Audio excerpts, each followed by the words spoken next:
आज के डिजिटल युग में बहुत से लोग इंटरनेट का गलत इस्तेमाल कर रहे हैं। अक्सर देखा गया है कि लोग गंदी चीजें देख रहे हैं और इस वजह से कई बुरी आदतों का शिकार हो रहे हैं। इस आदत से जो नुकसान होता है वह सिर्फ शारीरिक ही नहीं बल्कि मानसिक भी होता है।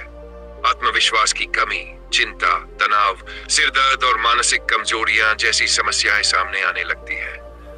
लेकिन अफसोस की बात है कि बहुत से लोग इन नकारात्मक आदतों से खुद को बाहर नहीं निकाल पाते हैं। इस कहानी में हम आपको एक ऐसे युवक की कहानी बताने जा रहे हैं जिसने गलत रास्ता अपनाया, लेकिन सही मार्गदर्शन ने उसकी पूरी जिंदगी बदल दी। तो चलिए जानते हैं समर की पूरी कहानी। 1997 में एक छोटे से गांव में एक बच्चा पैदा हुआ जिसका नाम समर रखा गया। समर के माता पिता उसके जन्म से बेहद खुश थे और उन्होंने समर का पालन पोषण बहुत प्यार से किया।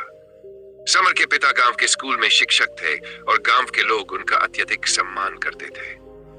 जैसे जैसे समर बड़ा हुआ वह अपनी शांत और सरल स्वभाव के लिए पहचाना जाने लगा। बचपन से ही समर को पढ़ाई में बहुत लगाव था। वह कभी किसी फालतू की बातों में नहीं उलझता था और ना ही किसी से लड़ाई झगड़ा करता था।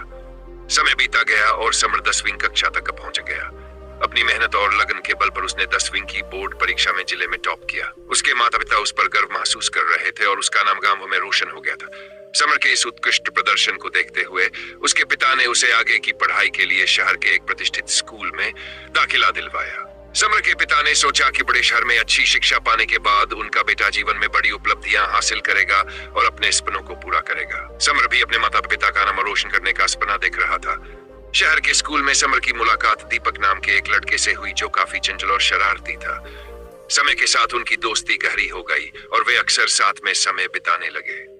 एक दिन दीपक ने समर से कहा, भाई चलो आज कुछ मजेदार देखते हैं। समर ने पहले मना किया, लेकिन दीपक के बार बार आग्रह पर उसने हाँ कह दी। दीपक ने उसे अपने मोबाइल पर गंदी वीडियो दिखाई जो समर के लिए एक नई और अजीब चीज थी। पहले तो उसे यह सब अजीब लगा, लेकिन धीरे धीरे वह इसका आदी हो गया। चूंकि समर ने पहले कभी ऐसी चीजें नहीं देखी थी, उसे इसमें एक अजीब सा आनंद मिला। दीपक ने उससे कहा, तू भी अपने पापा से एक मोबाइल मांग ले ताकि रोज मजे कर सके। समर ने बिना कुछ सोचे समझे अपने पापा से एक मोबाइल मांगा और उसके पिता ने उसकी बात मानी और उसे एक मोबाइल दिलवा दिया।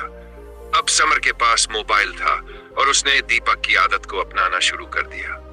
समर का ज्यादातर समय गंदी वीडियो देखने और खुद को बर्बाद करने में लगने लगा। यह आदत धीरे धीरे उसके जीवन पर बुरा असर डालने लगी। उसका शरीर कमजोर होने लगा, उसकी याददाश्त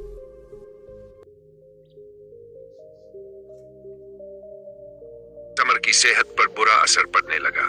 उसका चेहरा मुरझाने लगा, आंखों के नीचे काले घेरे बन गए, उसकी रीढ़ की हड्डी झुकने लगी और किसी भी काम को करने की ऊर्जा घटने लगी। समर का ध्यान पूरी तरह से पढ़ाई से हट गया और उसका मन हर समय गंदी चीजों में उलझा रहता था। उसकी एकाग्रता पूरी तरह से समाप्त हो गई थी। बोर्ड परीक्षा में असफल होने के बाद उसे स्कूल से निकाल दिया गया। उसका आत्मविश्वास पूरी तरह टूट गया और वह अपने पिता के पास गांव लौट आया। उसके माता पिता उसके हालात देखकर बहुत दुखी हुए, लेकिन पिता होने के नाते उन्होंने उसे माफ कर दिया और गांव के स्कूल में उसे फिर से दाखिला दिलवाया। समर के जीवन में यह समय बहुत मुश्किलों से भरा था। उसके पिता यह देखकर अत्यंत दुखी थे कि उनका कभी होनहार बेटा अब अंधकार में खो चुका था। एक दिन गांव के एक बुजुर्ग व्यक्ति ने उसके पिता को बताया कि गांव के बाहर एक बौद्ध भिक्षु आए हैं जो लोगों की समस्याओं का समाधान करते हैं। समर के पिता उसे लेकर भिक्षु के पास गए। भिक्षु ने एक नजर में ही समर की हालत को समझ लिया और उसकी समस्याओं की जड़ को पहचान लिया। उन्होंने समर को अकेले में बुलाया और कहा, तुम अपने जीवन के दीपक का तेल क्यों बर्बाद कर रहे हो बेटे? समर ने हैरानी से पूछा, गुरुजी, मैं आपकी बात समझा नहीं। भिक्षु ने समझाते हुए कहा, जैसे एक दीपक तब तक जलता है जब तक उसमें तेल होता है, वैसे ही हमारे जीवन में ऊर्जा तब तक बनी रहती है जब तक हम अपनी शारीरिक और मानसिक शक्तियों को बचाकर रखते हैं। वीर्य वह ऊर्जा है जो हमारे शरीर को शक्ति देती है। इसे बर्बाद करना खुद की जिंदगी को बर्बाद करने जैसा है। उन्होंने समर को ब्रह्मचर्य का महत्व बताया और कहा, इस संसार में सफलता प्राप्त करने का एकमात्र मार्ग ब्रह्मचर्य है। मन को नियंत्रित करने और जीवन में अनुशासन का पालन करने से ही तुम अपने लक्ष्य को प्राप्त कर सकते हो। थोड़े आनंद के लिए अपने जीवन को बर्बाद मत करो। समर को अपनी गलतियों का एहसास हुआ और उसने भिक्षु से माफी मांगी। भिक्षु ने उसे एक अनुशासित दिनचर्या का पालन करने की सलाह दी। उन्होंने उसे बताया कि उसे सुबह जल्दी उठना होगा, ध्यान और योग करना होगा, स्वस्थ भोजन का सेवन करना होगा और मन को गंदी चीजों से दूर रखना होगा। भिक्षु ने समर से कहा, तुम्हें अपनी आत्मशक्ति को पहचानना होगा। यह अभ्यास 6 महीने तक करना है और हर परिस्थिति में अपने ब्रह्मचर्य को बनाए रखना है। यदि तुम इसे अनुशासन के साथ अपनाते हो तो निश्चित ही तुम अपने जीवन में महान ऊंचाइयों को छू पाओगे। समर ने भिक्षु के उपदेशों का पालन करना शुरू कर दिया। अब वह सुबह जल्दी उठता, ध्यान करता और फिर से अपनी पढ़ाई में ध्यान लगाना शुरू कर दिया। धीरे धीरे उसका शरीर और मन दोनों स्वस्थ होने लगे। उसका आत्मविश्वास वापस लौट आया और उसने फिर से अपनी पढ़ाई में रुचि लेना शुरू कर दिया। समर ने अपनी मेहनत और अनुशासन के बल पर अपने माता पिता का सिर गर्व से ऊंचा कर दिया। वह हर उस चीज को प्राप्त करने में सफल हुआ जो वह पाना चाहता था।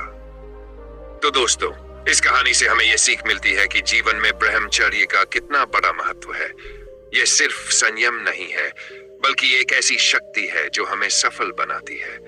अगर हम अपनी ऊर्जा को सही दिशा में लगाते हैं और खुद पर नियंत्रण रखते हैं, तो कोई भी मंजिल हमारे लिए दूर नहीं है। यदि आपको यह कहानी पसंद आई हो तो इसे अपने दोस्तों और परिवार के साथ जरूर साझा करें। याद रखें, आत्मनियंत्रण ही हर समस्या का समाधान है। अपने जीवन में किसी भी नकारात्मक आदत को दूर करने के लिए ब्रह्मचर्य और आत्मशक्ति को अपनाएं और अपने जीवन को सफलता की राह पर ले जाएं।